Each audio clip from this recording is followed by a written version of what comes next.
Hi everyone, Brian here, and welcome to another one of my tutorials where I don't show you the perfect way to do things, but how I do them. This series of tutorials is aimed at teaching the process of programming in JavaScript, starting from the basics.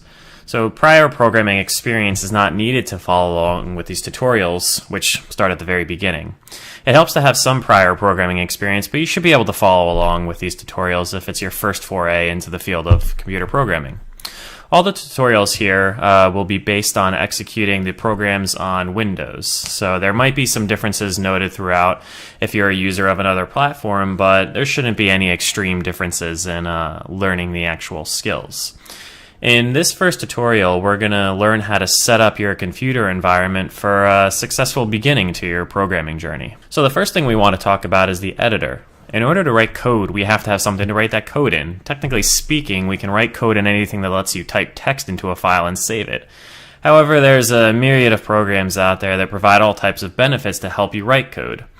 My favorite editor, and the one we'll be using in this tutorial, is Visual Studio Code, or VS Code.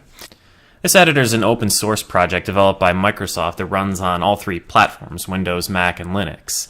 And as of recording of this video, it can kind of be argued that VS Code is the up-and-coming hotshot in the realm of JavaScript editors, so you can rest assured that it will have any features you need for development as you move forward. In a separate article, I'll go over VS Code in detail, but for the main tutorial series, I'll only introduce whatever features we need to use to progress. For now, I want you to go and install VS Code on your system and we can proceed. I'll have a link inside the video description and you can download VS Code right from the website and install it on your system. Now, when opening VS Code, this is the view that you'll see. And the main view in VS Code is where you can write all of your code that we'll be working with. The interface is fairly basic with your current workspace open on the left and your actual coding area on the right. And you don't have to worry about your interface and your colors looking exactly like mine. I have things tweaked a little bit, but as I said, we'll go over the details of VS Code and all the configurations that come with it in another lesson. So we want to create a new file, and we can do that in a couple different ways, but an easy way to do it is just through the menu of File and New File, and it gives us an untitled file that's actually residing in memory. So you can hit Control-S or whatever your system's hotkey for saving a file is, type in the file name that we want to save it as, and click Save.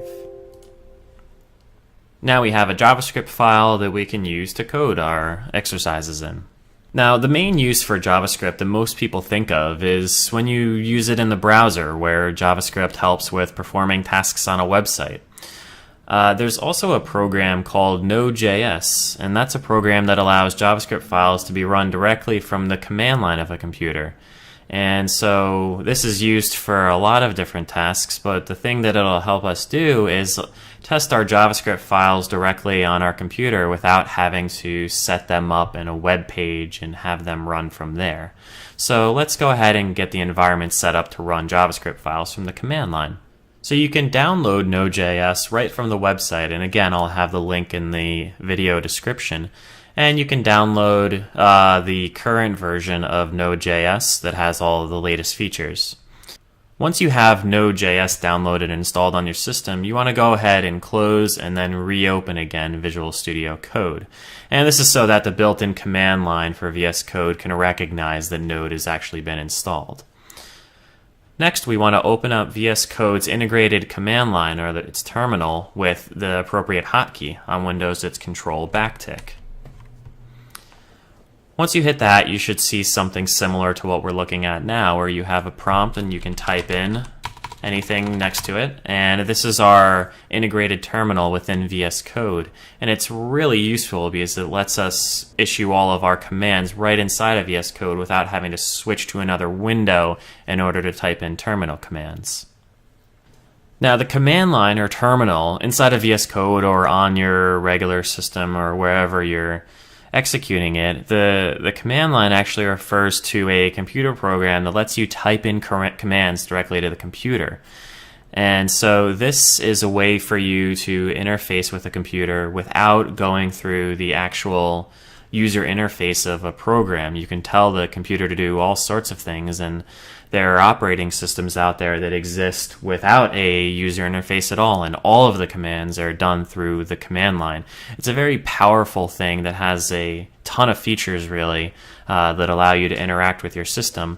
But for our purposes, all you'll need to know how to do is navigate through the directories and execute your JavaScript files. Now, to test out and see if Node has been installed properly, we should issue the command node and hit enter. What you should see is a greater than character where we can type next to if the program was installed correctly. This is Node's interactive environment that we can cover in another lesson. For now, as long as this comes up, we know that things are working. You can hit Control D to get out of Node and back to the terminal.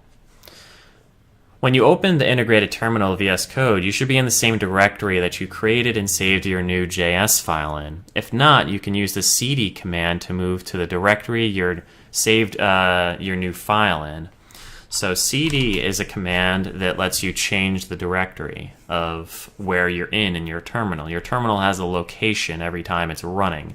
So for instance, right now I'm in the coding directory, which is in the Zephyr-coding directory, inside of the web dev directory, inside of the B. Schulte directory, inside of the users directory, and finally on my C drive.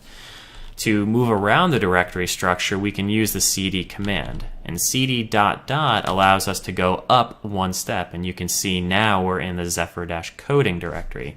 In order to get back into the coding directory, we can simply issue the command cd coding, which brings us back into that directory. And that's the main tool you'll use to navigate through the file system on the terminal. Once you've navigated to the directory where you've stored your JavaScript file, let's type in some actual code. We will write a console.log statement that prints out hello world to the console. You don't have to worry about exactly what that console.log is and all of that. We'll get into all of that later. But what you should do is just type that into the JavaScript file, save it, and then we can go ahead and actually run it. Now, how do we run the actual JavaScript file? Well, we can use Node, what we installed and were talking about before. So from the terminal, you have to click on the terminal to actually focus there so you can type in it. We can type in the command to run the JavaScript file, which is node, and then whatever the name of your JavaScript file is, in our case, test.js. And when we hit enter, we're actually running that JavaScript file, which prints out the message hello world to the console. And from there, congratulations, you just ran your first JavaScript program. From here, we'll start learning about more and more of the structure of JavaScript and a lot of the concepts of it. But for now, you just created your first JavaScript program, and we can continue on.